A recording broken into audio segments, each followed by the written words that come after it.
El mundo está cambiando muy rápido. Lo que hoy era una novedad, mañana se habrá quedado en algo antiguo. Ese frenético ritmo que muchas veces nos hace preguntarnos ¿y qué será lo siguiente?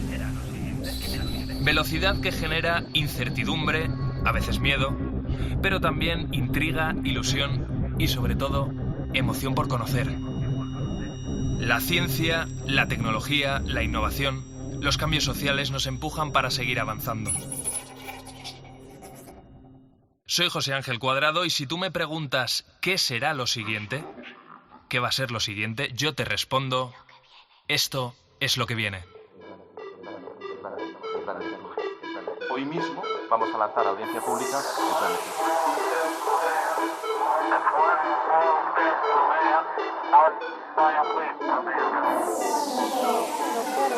Cero emisiones de CO2 en 2050.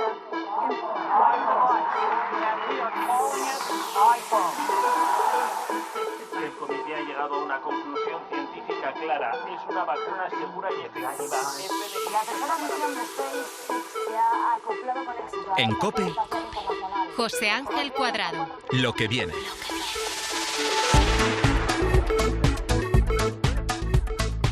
Si eres de esas personas que se marean cuando se suben a un coche, a un barco, me compadezco de ti, lo primero, porque sé que es muy incómodo. Pero es que hoy, aquí en Lo que viene, tengo una grandísima noticia que contarte. Un grupo de investigadores, los lidera Albert Quintana, han encontrado una solución.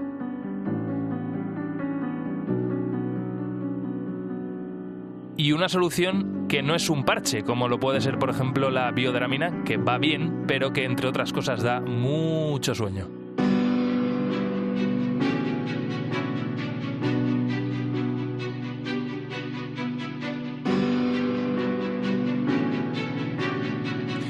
Albert Quintana, profesor agregado del Departamento de Biología Celular, Fisiología e Inmunología. ¿Qué tal? ¿Cómo estás? Bienvenido a Lo que viene. Muy bien, muchas gracias, bienvenido. Oye, Albert, eres también investigador del Instituto de Neurociencias de la Universidad Autónoma de Barcelona. Oye, todo el mundo se está preguntando por la investigación, yo lo sé porque has salido en muchos medios de comunicación estos días, te está preguntando por los resultados, pero los oyentes de Lo que viene y yo mismo queremos saber por qué decidiste investigar dónde estaba el origen de los mareos y cuál podía ser la mejor solución. ¿Esto te toca de cerca? ¿Te pasa a ti? ¿Tienes algún familiar que lo sufra? Pues de hecho sí, bueno, yo lo he vivido en mis carnes, como supongo que casi todo el mundo, en mi familia también. Mi madre se marea casi nada más subir al coche, o sea que es una cosa que sí que la tengo muy cerca, pero la verdad es que entramos en este tema un poco de refilón, pues nosotros en el laboratorio trabajamos en diferentes enfermedades y en una de ellas el núcleo vestibular estaba muy afectado y para saber por qué falla queríamos investigar pues qué hace cuando todo va bien y por eso empezamos a trabajar en esta parte del cerebro. Ajá. Claro, me gustaría, Albert, que nos explicaras de manera sencilla para que lo entienda todo el mundo qué sucede en nuestro cuerpo cuando nos mareamos, es decir, qué conexiones se establecen, en este caso creo que es entre neuronas y una hormona concreta y sobre todo, ¿por qué? O sea, ¿de qué se quiere defender nuestro organismo si es que se quiere defender de algo? Sí, pues, a ver, la explicación más aceptada es que cuando nos mareamos es porque hay un conflicto entre lo que vemos, lo que nos llega a través de los ojos, la información visual, y la información que le llega al organismo sobre el movimiento y la posición en la que estamos en ese momento, que llega a través del oído interno y a este núcleo cerebral que es el núcleo vestibular. Entonces, dicho esto, pues una de las cosas que siempre vemos es que marearse no se ha originado ahora o pensando que vamos a ir en avión o en barco, sino que todos los animales se marean. Entonces hay muchas teorías y la más aceptada para explicar por qué mantenemos esta conducta que no es nada agradable. Uh-huh. Y lo que se cree es que es una respuesta evolutiva a aquellas situaciones en la naturaleza en la que los ojos y el equilibrio no coinciden. Y una de las propuestas más aceptadas es que probablemente sea pues cuando ingieres algo tóxico, uh-huh. Pues has probado una fruta que te has encontrado, ¿no? Ahí en medio del bosque lo pruebas y que te provoca pues que tengas visión doble o que pierdas el equilibrio. Y en esta situación el mecanismo de defensa del cuerpo es decir, bueno, pues vamos a iniciar una serie de respuestas para limitar este daño, con lo cual vamos a bajar el metabolismo, vamos a quedarnos quietos, no vamos a bajar la temperatura corporal para si hay una toxina no la queremos más en el cuerpo, nos van a venir náuseas y si podemos vomitar, no todos los animales pueden vomitar, pero eliminamos esa toxina que probablemente hemos ingerido. O sea, que es un mecanismo de defensa que está ahí y que, claro, lamentablemente ahora tenemos medios de transporte que lo que hacen es activarlo pues cuando no queremos. Claro, esto nos ha venido muy bien para no morir en el pasado, ¿no? A nuestros antepasados les ha venido muy bien. Claro, quizá ahora no sigue siendo igual de útil, ¿no? Ese mecanismo para determinadas circunstancias. Y vosotros, precisamente lo que proponéis es un fármaco que ya existe, que ya está autorizado en Estados Unidos y en Europa y que de alguna manera no nos generaría los mismos efectos secundarios que, por ejemplo, la biodramina, ¿verdad? En este caso se llama la devacepida. ¿Qué hace este fármaco en concreto? Sí, nosotros lo que hemos identificado es que hay un grupo de neuronas que se caracterizan porque tienen este factor, que es la colecistoquinina o CCK, y que su actividad es crítica para que se desarrolle el mareo en nuestros modelos experimentales, ¿no?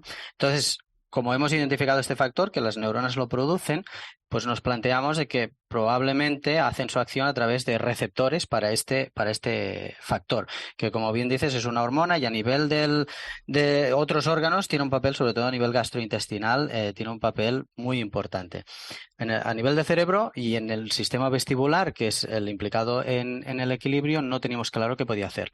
Pero una vez identificado y pensando que puede actuar a través de estos receptores, pues identificamos estos fármacos que estaban desarrollados para otras indicaciones y sí que es importante decir que ahora no puedes ir a comprarlos al supermercado o a la farmacia. Esa era mi siguiente pregunta, exacto. O sea... pero que ya lo que sí que es importante es que como ya se han desarrollado y hay diversos, ¿no? Nosotros hemos probado uno, pero hay otros, se han desarrollado, hay muchas cosas que ya sabemos, que ya pues a nivel de toxicología, a nivel de seguridad para pacientes, o sea que hay muchos pasos que ya están hechos, que los podemos aprovechar y que nos pueden permitir, ¿no?, que se autorice como tratamiento para el mareo, ¿no?, mucho más rápido. La ventaja que tiene es que al contrario de otros fármacos, como has dicho, que son los que tomamos ahora, que se basan en bajar el sistema de alerta general del cerebro, que es lo que hace la histamina en el cerebro, y ahí es donde están actuando pues todos estos antihistamínicos que te van a ayudar al mareo, pero como contrapartida pues te van a provocar una somnolencia bastante importante. Como este fármaco no actúa por esa vía, pues no provoca la somnolencia, con lo cual esperemos que puedas tener lo positivo de no marearte y evitar lo negativo, que sería pues caerte dormido. Claro. Ya has avisado tú, Albert, oye, que nadie se vaya a la farmacia y pida este otro, ¿no? Pero ¿qué tiene que pasar entonces a partir de ahora para que ese fármaco sí se acepte o sí se autorice precisamente para tratar el mareo? ¿Cuáles serían los siguientes pasos? ¿Está en vuestra mano o no? ¿Vosotros podéis hacer algo? Sí, nosotros estamos buscando las vías para llevarlo, ¿no? Evidentemente el fármaco está desarrollado por farmacéuticas y como decía antes, tienen la información ya, porque ya han hecho los estudios que son las primeras fases de desarrollo, toxicología, pues como decía, ¿no?, de que hasta qué dosis puedes dar. Todo ese trabajo ya está hecho. Entonces lo que habría que hacer es, primero de todo, pues conseguir esos datos, ver si ya son públicos o si se pueden conseguir de la farmacéutica e ir a las agencias regulatorias, ¿no?, ir a la FDA en América o ir aquí a la agencia europea, la EMA, y decir qué es lo que nos faltaría con toda esta información que tenemos, qué es lo que necesitáis ahora para esta indicación nueva. Sería hacer la última fase de desarrollo justamente en el mareo, para ver si es efectivo también en personas con el mareo. En los ratones hemos visto que es muy efectivo, ahora faltaría hacer el estudio para ver si en personas también. Que eso lo tenéis vosotros, o sea, ¿lo vais a intentar vosotros, lo vais a hacer vosotros o esa fase ya veremos? Lo estamos intentando iniciar, ¿no? O sea, una vez que las agencias regulatorias te dicen, de acuerdo, toda esta información previa podemos usarla, podemos reciclarla, entonces, evidentemente, la última fase siempre es la más costosa de todos los estudios, ¿no? Y ahí es donde alguna farmacéutica, que yo creo que hay interés también, ¿no? Porque hay mucha gente que sufre esto. Exacto. Entonces, claro, cuando hay interés y ya tienes el la mitad o más de la mitad del camino hecho, pues siempre es más fácil que haya el apoyo de una farmacéutica que diga, vale, pues vamos a probarlo en esta aplicación, ¿no? En esta indicación. Pero es lo que estamos. Nosotros vamos a empezar el camino, ¿no? Hemos pasado del laboratorio a ver si podemos empezar ensayos clínicos y aprovechar esta información, y luego ya para la última fase una farmacéutica tiene que lanzarse.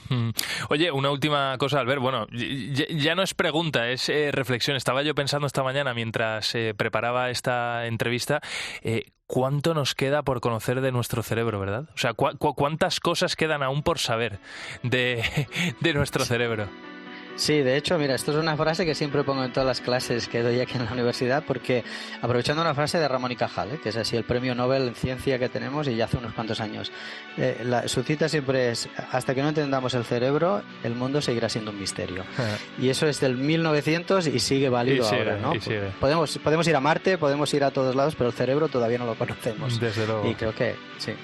Bueno, vosotros habéis aportado vuestro granito de arena para entenderlo un poquito mejor, y en este caso para saber qué conexiones hay en nuestro cerebro suceden cuando nos mareamos, y nos las acabas de explicar aquí en lo que viene. Así que, Albert Quintana, ha sido un lujo escucharte, y que vaya muy bien lo que queda de proceso. Ojalá este medicamento se autorice, lo probéis en personas o lo prueben en personas y se demuestre que desde luego sí que tiene efectividad, ¿no? Que es efectivo, y lo podamos comprar en las farmacias en un tiempo. Sería genial. Perfecto, sí, es lo que yo creo, lo que queremos todos. Sé que para ello, en ello estamos. Cuídate mucho, mucha suerte. Muy bien, muchas gracias. En COPE, lo que viene. José Ángel Cuadrado. En los últimos 10 años, el número de personas con alergias alimentarias se ha duplicado. Y se estima que entre el 6 y el 8% de los niños sufren de esto. Eso es casi 1 de cada 10. Fijaos que nos ha contado al equipo de Lo que viene Antonio Letrán, que es médico especialista en alergología. Que la alergia alimentaria está aumentando, y está aumentando sobre todo en la población infantil, en la población pediátrica. Y no solo es que esté aumentando, sino que además estamos viendo que los casos cada vez son más complicados. Bueno, como decía el doctor Letrán, cada vez más niños sufren alergias a determinados alimentos, y además alergias múltiples, y alergias que pueden generar bastantes problemas. De hecho, una alergia alimentaria es potencialmente mortal para la persona que la sufre. Lo mismo está sucediendo con las intolerancias. Se estima que el 7% de la población ahora mismo es celíaca. No tolera el gluten. Antes que nada, es verdad, vamos a hacer un paréntesis, porque no es exactamente lo mismo una alergia alimentaria que una intolerancia. La diferencia básicamente está en el mecanismo que las provoca. En la alergia, el sistema inmune falla y reconoce algo que no es nocivo como un alimento, como si realmente fuese dañino para esa persona en concreto. En las intolerancias alimentarias, la ingestión del alimento provoca algún tipo de alteración digestiva. Doctora María Núñez, médico de familia y especialista en nutrición y microbiota. ¿Qué tal? ¿Cómo está? Bienvenido a Lo que viene. Hola Ángel, buenos días. ¿Qué tal? Las causas de que cada vez haya más alérgicos alimentarios, ¿no? O con intolerancias, personas con intolerancias, pueden ser múltiples. En el caso de que cada vez haya más celíacos, por ejemplo, una de ellas podría ser la calidad del trigo que se usa en la producción de alimentos. Claro, yo, doctora, le pregunto, ¿la ultraprocesación de los alimentos podría ser efectivamente una de las causas? Yo creo que sí, ¿no? Efectivamente, la manera en la que procesamos los alimentos que vamos a ingerir, pues producen alteraciones que en este caso, por mi campo, ¿no?, afectan directamente a la microbiota, y eso se relaciona con la respuesta, con esa inmunotolerancia que vamos desarrollando con los alimentos, de tal manera que esta se convierte en algo patológico. Bien es cierto que el gluten, en el caso del gluten hablamos de una enfermedad autoinmune, que aunque parece que nos cerramos un poco a que la clínica que presentan es una clínica digestiva, realmente es una enfermedad multisistémica donde la expresión clínica sale incluso, ¿no?, más allá del aparato digestivo. Y en el caso del gluten, pues sí que efectivamente parece que pudiera haber una relación con las semillas, ¿no? Estas semillas que son transgénicas. También se habla de la posibilidad de que intervengan pues los pesticidas o con los que se trabaja el suelo, pero no cabe duda que la manera en la que manejamos los alimentos, y en este caso estos alimentos ultraprocesados, afectan directamente a al número de intolerancias que parece que van en aumento. Al doctor Antonio Letrán, que es médico especialista en alergología, lo recuerdo, le preguntaba también si el consumo de alimentos de otras latitudes, de otras zonas geográficas, afectaba también a todo esto. Si le parece, doctora, vamos a escucharle. Para nosotros ahora es mucho más sencillo comer alimentos de otras zonas geográficas o alimentos tropicales cuando vivimos en zona continental. Pues indudablemente los hábitos de consumo van a determinar los tipos de alergia que tengamos, ¿no? Bueno, pues básicamente el doctor dice que algo de esto hay, ¿no? Claro, yo le planteo, ¿es posible que introducir una serie de alimentos en edades ya avanzadas provoque en nuestro cuerpo una reacción no deseada? ¿Eso por qué sucedería? Primero, pues porque no hemos acostumbrado a nuestro intestino, que es donde empieza la respuesta inmune, ¿no? Que te comentaba antes, de inmunotolerancia a estos componentes de los alimentos. Al hacerse tardía, pues quizás nuestro cuerpo responde de una manera exagerada. Por otro lado, bien es cierto también que quizás genéticamente estamos predispuestos a no metabolizar correctamente estos alimentos. Ocurre, por ejemplo, con la soja, ¿no? No es un alimento originario nuestro, entonces lo vemos, por ejemplo, en mujeres menopáusicas que se suplementan con soja intentando evitar, ¿verdad?, los efectos secundarios de la menopausia, y sin embargo en un alto tanto por ciento de estas mujeres estos suplementos no funcionan por el hecho de que no lo metabolizamos correctamente. Entonces, bueno, pues es una manera en la que esto influye. Pasa pues con alimentos como la chía o la quinoa, que se han introducido ahora como alimentos superalimentos, ¿no? Pero que no forman parte de nuestra dieta tradicionalmente. Claro, hemos hablado de alergias, hemos hablado de intolerancias. En el caso de las alergias estamos hablando de una reacción de nuestro sistema inmune, ¿no? El sistema inmune, al final, para mantenerlo en cierto bienestar, ¿no?, en cierto equilibrio, mejor dicho, hay que hacer muchas cosas bien, ¿no? Y desde luego que una persona sufra estrés va en contra de todo esto. Con lo cual, ¿podemos también relacionar de alguna manera el estrés, el ritmo de vida actual a la proliferación de las alergias alimentarias, o es una locura esto que acabo de decir, doctora? A ver, yo creo que las verdades absolutas no existen, ¿no? Siempre tenemos que intentar relativizar. Desde mi punto de vista, quizás guarda más relación con la presencia de las intolerancias alimentarias por los cambios que se producen en la composición de la microbiota, en las que el estrés juega un papel importante. Lo que no quita que quizás esa hiperestimulación, ¿no?, que se produce por el estrés, son cadenas químicas en las que actúa, por ejemplo, el cortisol, que es una hormona importante, pues lleven a que tengamos una respuesta exagerada ante la ingesta de un alimento y que se pueda precipitar una reacción alérgica. Si bien de entrada, bueno, parece que lo que nos dice la razón es que sí que está más relacionado con las intolerancias que con las alergias. Desde luego que sí. Pues doctora Marian Núñez, médico de familia, especialista en nutrición y microbiota. Ha sido muy interesante escucharla. La despido porque ahora voy a recomendar un trabajo que está haciendo el doctor Antonio Letrán y que va a ayudar muchísimo a gente que tiene alergias. Pero antes, mil gracias por su tiempo. Estupendo, muchas gracias. Cuídese. Bueno, pues lo que le decía la doctora, y ya por terminar, ¿no?, esta sección relacionada o en la que hemos hablado, mejor dicho, de intolerancias y bueno, de la alimentación, ¿no?, de los problemas que nos puede generar. Precisamente para hablar de las alergias, el doctor Letrán ha preparado una aplicación que lo que pretende es ayudar a todas esas personas que sufran algún tipo de alergia alimentaria. Esto es lo que nos ha contado. Bueno, pues en el último año me he visto inmerso en un proyecto de una aplicación para el paciente alérgico. Se llama Allergap. Allergap es una herramienta, es una guía de asesoramiento al paciente con alergia alimentaria que se enfrenta a alguna reacción accidental por la toma del alimento frente al que es alérgico. Es una herramienta de descarga gratuita, tanto en las bibliotecas habituales de aplicaciones, y que está diseñada para el paciente que tiene ya un diagnóstico y un tratamiento prescrito por su médico alergólogo, médico especialista en alergias. La aplicación fundamentalmente lo que va a hacer es asesorar en el momento agudo de la reacción accidental del tratamiento que de forma correcta tiene que tomar el paciente para minimizar, para controlar los síntomas fruto de esa reacción accidental.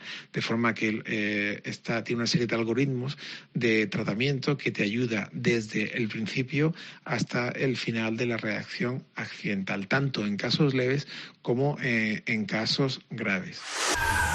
En COPE, lo que viene. José Ángel Cuadrado.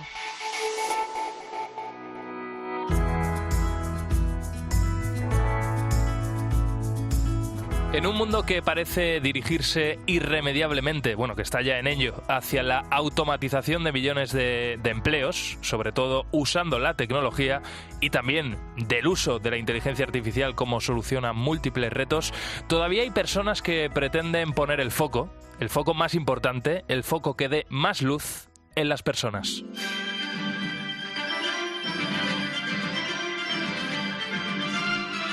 En lo que viene vamos a charlar este ratito, estos próximos minutos, sobre cambios sociales. Bueno, en concreto sobre un cambio social. Xavier Parra, autor del libro Humanistic Revolution, Manual para líderes en la era de la inteligencia artificial. ¿Qué tal? ¿Cómo estás? Bienvenido a Lo que viene, Xavier. Hola, ¿qué tal? Muchas gracias. Oye, Xavier, estás también al frente de la consultora de Visual Thinking.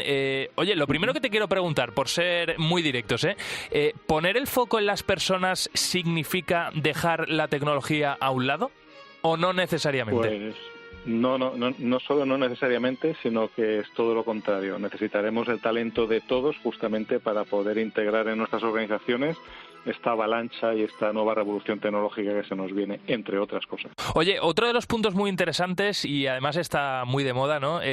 Las empresas humanistas, de alguna manera, como hemos dicho, son las que van a poner a las personas en el centro de todo, y aquí es muy importante que exista un bienestar, un equilibrio entre el trabajo y la vida. Xavier, yo no sé si tú coincides conmigo, pero vamos, yo hacía la reflexión el otro día con un amigo, sobre todo las nuevas generaciones, también la gente más mayor, pero sobre todo las nuevas generaciones prefieren ganar menos y tener más tiempo libre.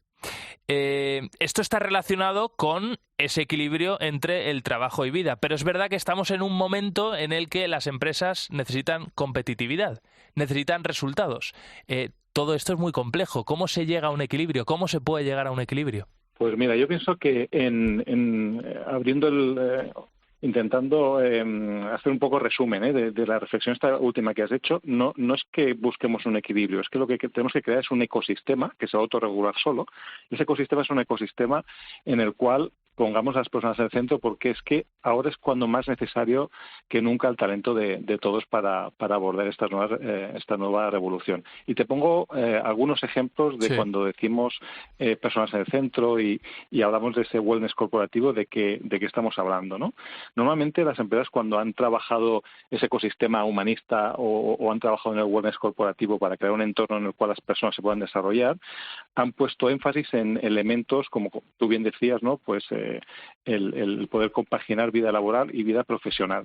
Pero es que esa flexibilidad justamente lo que nos da es que la persona esté en unas condiciones mucho más óptimas para rendir el máximo posible. Hablamos mucho últimamente de retener el talento, pero incluso retener el talento es como una especie de falacia, ¿no? Tú creas las condiciones para que la gente esté a gusto en tu compañía y generas condiciones para que cada uno se pueda desarrollar, ¿no? Y no te va a hacer falta retener el talento porque tu empresa será un ejemplo de un lugar donde es deseable trabajar. Es también algo muy interesante y a tener en cuenta lo que tú decías, ¿no? El wellness corporativo.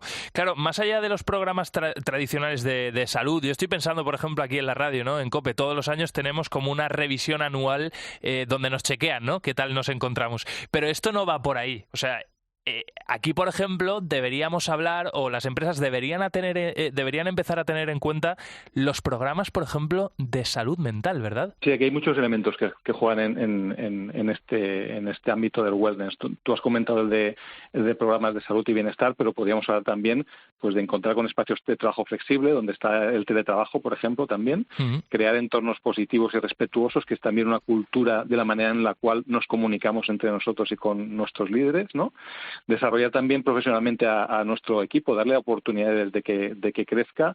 Y hay un elemento que es como muy obvio, pero que no está tan bien solucionado en muchas compañías, y es tener una retribución justa. Es decir, tener una política salarial y de incentivos que esté adecuada a cada puesto, que esté adecuada a cada reto de cada persona que trabaja con nosotros y que tenga una coherencia, ¿no? Y esto que es un must que todas las empresas tendrían que tener desarrollado. Te sorprendería saber que hay muchas compañías que justamente es una de las cosas en las cuales a veces cojeamos, ¿no? Y crear esa cultura de apoyar, de colaborar, de tener un liderazgo comprometido y después también de tener una comunicación mucho más efectiva de la que tenemos, ¿no? Si os fijáis, estamos constantemente dedicando tiempo a contestar mails, a tener un montón de reuniones, pero pocas veces estamos escuchando de forma empática, que es lo que está diciendo nuestro compañero, estamos teniendo reuniones efectivas y creativas al respecto, ¿no? Y en lo que comentabas de la salud mental hay algo que es ciertamente preocupante y es las bajas que cada vez tenemos más por gente que está en una situación frágil a nivel anímico, que está con estrés, y ya no son solo a veces condiciones laborales y de resultados y de la exigencia. Aquí también juega mucho un liderazgo a veces que es poco deseable, que es la figura esta de la persona que no tiene muchas herramientas de liderazgo y solo pone presión. Y hay un dato muy alarmante que comento en el libro. Sabes que hay un capítulo en el libro que hablo de frenos y aceleradores para el cambio, y hay un dato que a mí me alarmó mucho cuando estaba rascando en este ámbito, y es la figura del psicópata directivo. Y es que hay un estudio realizado por el doctor David Coulson, que es un especialista en esta psicopatía, que ha detectado que tenemos hasta un 10% de líderes en puestos directivos que tienen esa psicopatía con esta problemática, ¿no? Entonces, claro, psicópatas en la sociedad hay un 1%, en un centro penitenciario hay un 20% y tenemos un 10% en nuestros equipos directivos, ¿no? Es algo para hacérnoslo mirar. Claro, porque para una empresa que ponga el foco en las personas, ¿cómo se mide el éxito? Porque tú lo cuentas muy bien en el libro. Pues mira, hay elementos que son básicos y que hablan también son ratios de innovación, y en una compañía que es capaz primero de tener unos buenos ratios de rotación de personal, ¿no? Tenemos un ratio de rotación de personal bajo, por debajo de nuestro nivel, significa que la gente está contenta y está a gusto en nuestra organización, pero después a nivel de productividad hay ratios que muchas empresas no están utilizando. Por ejemplo, y te digo uno que va muy al uso de abordar revoluciones tecnológicas y de ir avanzando, que es qué porcentaje, te pongo un ejemplo, qué porcentaje de nuestra facturación proviene de servicios o productos que hemos diseñado en los 2 últimos años. Uh-huh. Y verás que empresas que tienen un avance rápido en la hora de generar ideas, generar proyectos y lanzar productos y tienen este tipo de enfoque, ese ratio lo tienen elevado. Y al contrario, empresas que están más bloqueadas, ese ratio lo tienen mucho más dejado.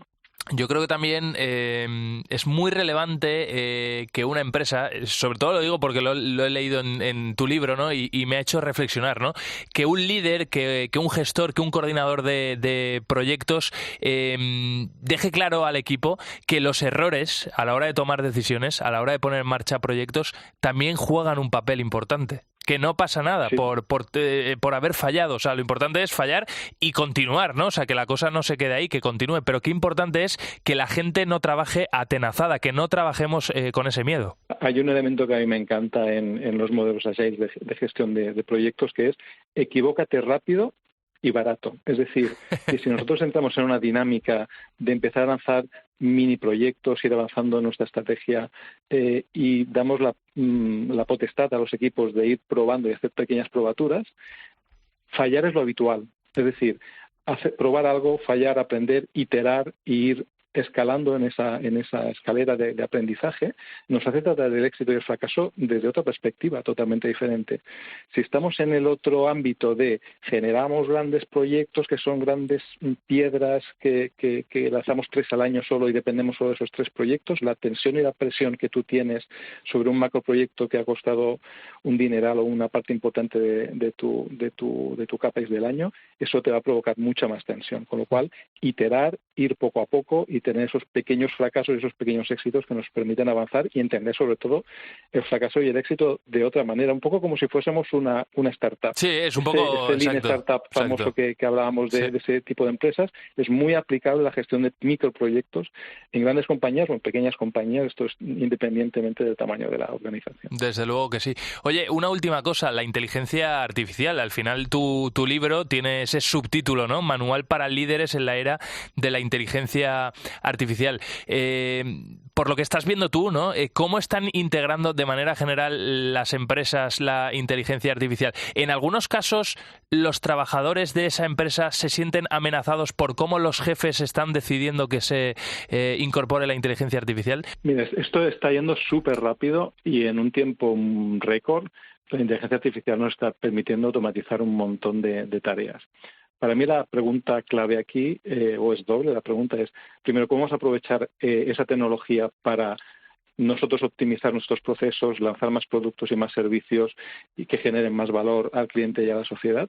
Y segundo, ¿qué vamos a hacer con los recursos que vamos a tener ociosos gracias a esa implantación? Vamos a tener políticas de recursos humanos y estratégicas en la compañía que permitan, por ejemplo, generar un mejor wellness corporativo, tener más tiempo para crear. Recientemente, Microsoft ha lanzado un estudio que ha analizado a más de 30.000 empresas y, pues, obviamente 30.000 directivos de un montón de sectores a nivel mundial. Y cuando han preguntado al respecto, te dicen, ostras, pues 40 y largos, casi 50% de los encuestados tienen miedo por su puesto de trabajo, por la irrupción de la inteligencia artificial. Sin embargo, el 70% dicen que si pudieran utilizarla de forma efectiva, utilizarían ese tiempo ocioso para crear. Ajá. Utilizaría ese tiempo ocioso para poder trabajar en ese tipo de cosas que nunca tenemos tiempo, ¿no? Nuestro día a día a veces nos mata y los proyectos no avanzan. Justamente ahora estamos en ese punto de inflexión en el cual cada compañía va a tener que tomar la decisión estratégica de ¿para qué quiero incorporar esta nueva tecnología? ¿La voy a utilizar para liberar recursos ociosos y dedicarlos a otro tipo de tareas, o voy a reducir la estructura de forma contundente? En este mismo estudio, solo el 16% de los consultados admitían que podían llegar a hacer reducciones de plantilla, pero el resto de directivos admitían que se podía utilizar para otras muchas cosas mucho más productivas para la organización, con lo cual va a ser una decisión de política corporativa muy importante, y tal como en su día pues auguré con un artículo que hice previo al libro. En aquel libro decía que amaremos a las empresas más humanas igual que ahora estamos amando a las empresas más sostenibles. Bueno, pues desde luego creo que es el chimpún perfecto para esta charla, para este ratito que hemos mantenido aquí con Xavier Parra. Gracias y un placer, ¿eh? Muchas gracias a vosotros por vuestro tiempo. En COPE, lo que viene. José Ángel Cuadrado.